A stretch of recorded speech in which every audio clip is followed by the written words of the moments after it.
Well, let's talk to Mr. Krabs in Maryland. Mr. Krabs, what's on your mind tonight? Hey, Christy. Hey, JP. I have a little bit of a kind of a dissenting opinion on this because just like the last caller, I'm a bit of an overweight guy myself. I'm about 330 pounds, but only average height. And I haven't always been this way.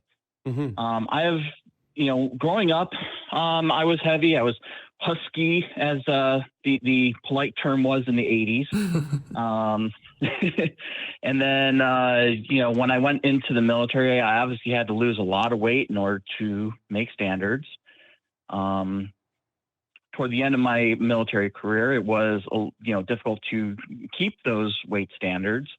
And I eventually was processed out because I fell out of standards. And, then being out of the military, trying to get jobs here and there. And I let things go.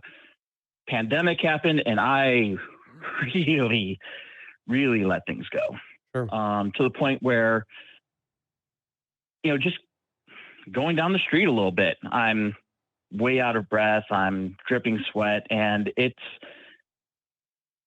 while I do think I have a better body positive image than say some other people within my weight class and all that, I'm concerned that it almost seems like, okay, let's go ahead and bury our heads in the sand and not realize what we are. Like, I think people should know themselves, know their body, know when they're healthy and not, but that there is a line, and it's not a hard line, okay, because everybody is different.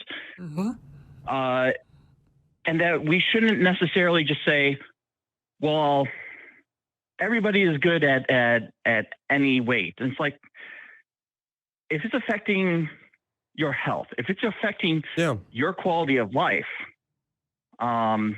then no, that's not necessarily as good.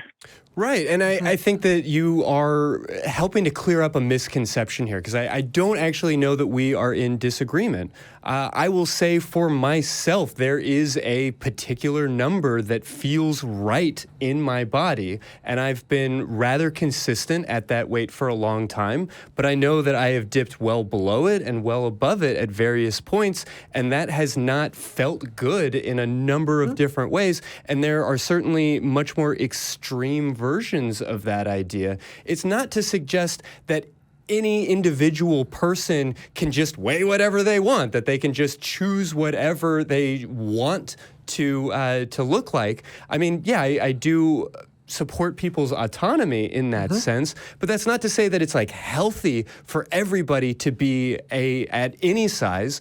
It's to say that each person is going to have their own size, and there's not a single size that we should all be aspiring to. And so often we assume that somebody is unhealthy because they're fat, when in reality they can be incredibly healthy at that weight that might be different from what would be healthy for me, healthy for JP, healthy for Mr. Krabs. I mean, is that all fair to say? What would you add to that? Absolutely. And I agree with you that, when you said during COVID, you gained weight. I did too. I gained about 30 pounds during COVID due to the fact that I was working from home, I was less active, and a number of things. And I can tell in my body how that really affects my movement, my abilities, and things like that. And so you're right, there are certain numbers that feel better or work better, but it's kind of geared towards letting the person decide that for themselves, and we don't have to fit in one body. Just like Christy was saying, we don't have to be one size. There's a different healthy weight set point for every individual, and you can't discern that by looking at somebody, right? Or by measuring their BMI. 100%. Like for example, several years ago, I was really big into fitness. I was doing obstacle course races and things like that, and I was a bigger fat person doing it, and I felt great. Let me tell you, running, jumping over shit, and like all that like was just exhilarating, and I had a great time. And I could do that as a fat body, and I felt good. I felt healthy. I felt great about the way that I was, seeing myself. But that's what worked for me in that moment of my life. And just like you're talking about, what works for you is maybe a different number. That's where you feel better. And that's exactly what we're talking about. Feeling better, feeling good about what you can do, feeling good about the way you see yourself and so forth. But we just don't fit in one number, one size. Right. So, Mr. Krabs, I guess the idea then is that, if you feel like you are over the weight that's healthiest for you, and, of course, if you are working with your doctor and these kinds of ideas, then yeah, perhaps it would be in your best interest to work towards losing weight. The things that we said previously, I think still apply. Healthier to be overweight than underweight, healthier to be at a stable weight than one that is constantly yo-yoing.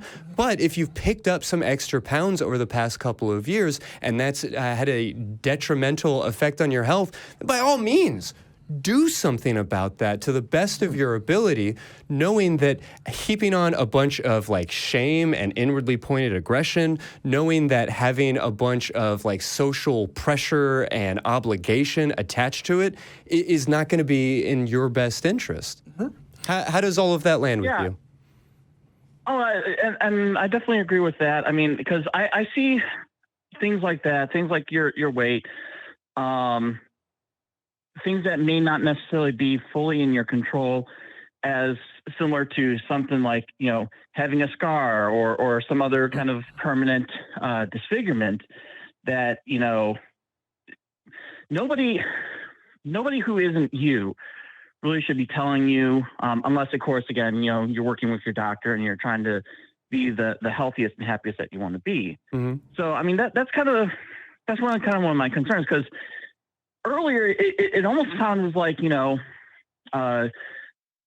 forget what anybody else says, forget, the numbers don't matter and this, that, and the other thing, because it can, if you're with your partner, if you have one, or if you're trying to get one, and there's certain things that you cannot do that you want to do with a partner, then yeah, that can definitely ruin your quality of life. Sure. Mm-hmm. And then you should take, a good hard look at your life and be like, okay, why is this? Why am I doing this? Why am I allowing myself to just blindly say, well, there's nothing I can do? Because in some cases there might not be something you can do. In some cases there might be something that you can do. I just, the idea of just saying, oh, well, you're not healthy, or you just are healthy. Dealing with either one of those absolutes, I think, is actually less healthy than anything else. Yeah, no, that's fair to say. Health is not a yes or no question by any means. And what is healthy for you? What are your goals? What's important to you? I can say for myself, if I were to, because of some change in my body, lose my ability to go for a run or to hike with my partner, that would have a huge effect, not just on my weight, my caloric intake, and those sorts of things, but on my quality of life. I mean, those are things that I desperately enjoy. I rely on them to ground me with my body, to connect with nature, to connect with my partner. I mean, all of these different types of things. And so if I were to find myself, wanting to kind of slack off on going for a run every once in a while, I mean, that's fine, but that will eventually, for me, lead to a negative lifestyle.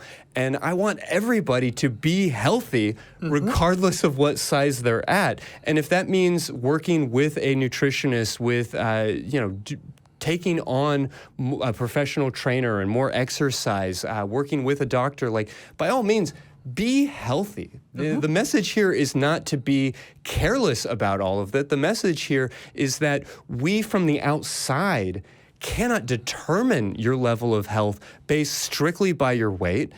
And we have a huge habit of doing that as a society. And we've even built in really problematic versions of that philosophy into our medical establishment, into things like job access and all of this sort of stuff. So it's not to say that anybody can be healthy at any size.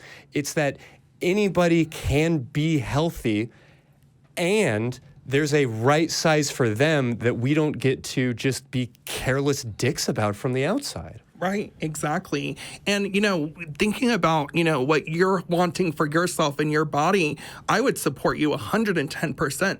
If this is what's going to make you feel healthy, if this is what's going to make you feel happy, do it.